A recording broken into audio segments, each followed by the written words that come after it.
Hey guys, Nick Espinoza, your chief security fanatic here, and it is Sunday, so we are doing breaches of the week, and we're going to dive right in because there's basically no time for pleasantries right now.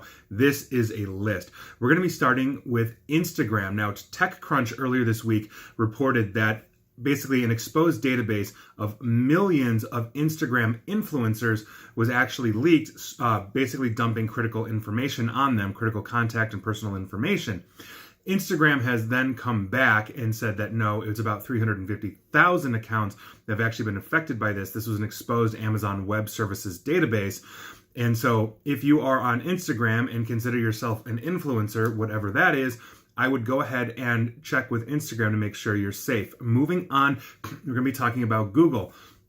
Now, Google has just disclosed that they actually didn't say the number, but G Suite users, and this is basically the business side of Google in terms of their business operations, like Gmail for Business.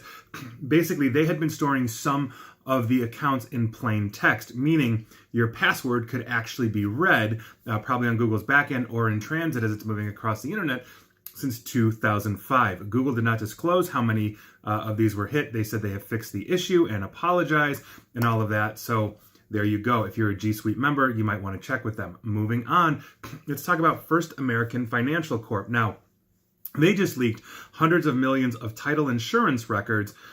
Basically, they're a Fortune 500 real estate title insurance company, and hundreds of millions of documents got hit, and they were notified by Krebs on Security. So Brian Krebs, good job there. These digitized records included bank account numbers, statements, mortgage, tax numbers, social security numbers, wire transaction receipts, driver's license, images, and were available without authentication to basically anyone with a web browser. That's a serious issue. If you have used First American Financial, you might want to check into that.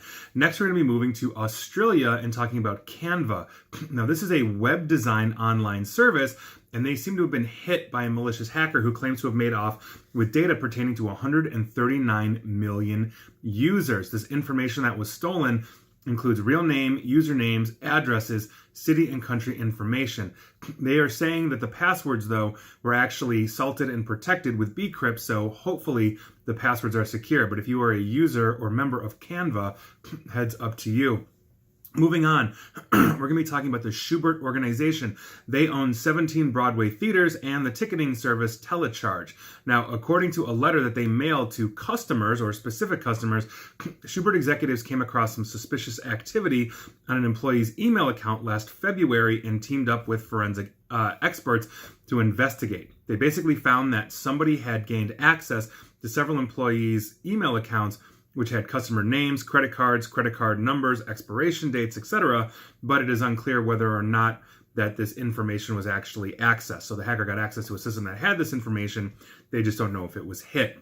Moving on, we're going to be talking about HCL. They are actually very huge in IT services, and they left employee passwords exposed online, as well as customer project details and other sensitive information, all without any form of authentication. This research comes from UpGuard. So HCL, honestly, guys, you're an IT provider. Secure your stuff. Moving on, we're heading to India. Now, if you are a Truecaller user, you might have a thing or two to worry about. Now, personal data on millions of Truecaller users, including many citizens of India, has been leaked online and has been found on sale in the dark web. And so, according to this investigation, which was done by the Economic Times, troves of personal data, which includes details such as phone numbers and email addresses of Truecaller users, is available, again, online. Truecaller has denied this. But if you're a Truecaller user, heads up. Let's keep going. The University of California at San Diego has basically been delaying itself when informing women in an HIV/AIDS study that their confidential data was exposed. That's obviously a HIPAA violation. Now, I'll quote from the article here. Study leaders informed UCSD officials of the breach in October of 2018, but since then, according to iNewsSource, the issue has bounced between review boards and lawyers, with researchers placing this in a holding pattern for guidance on when to break the news to participants. My response to that would be, as soon as humanly possible. You need to start protecting your identity. As of last week, UCSD has still not informed the women, but promised to do so once it confirms that Christie's Place has returned the files to the university and destroyed its own copies.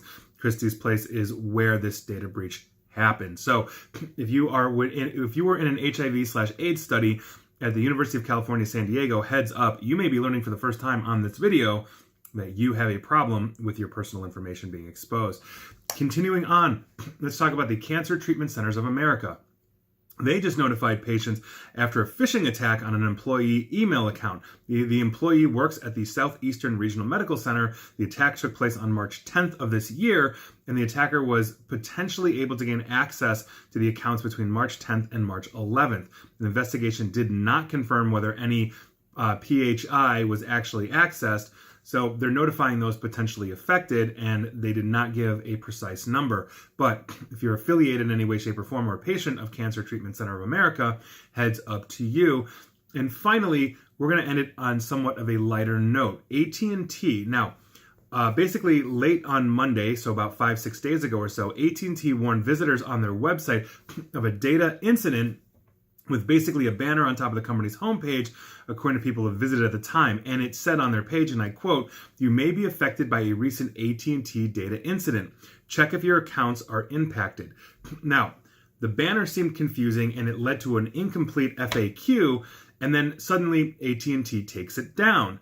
Now, AT&T came out and told Motherboard by Vice, and I quote, "We apologize for any confusion or inconvenience. A message was inadvertently posted to our website during routine testing. The message was quickly taken down." So in other words, they were doing some kind of testing or fire drill and put up a data incident notification that should not have gone public, and now the public thinks AT&T got breached. So that is their official explanation. Hopefully it's an honest one.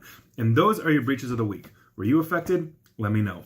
And please like, share, follow me here on Facebook and Twitter at NickAESP. And as always, stay safe and stay online. Thanks, guys.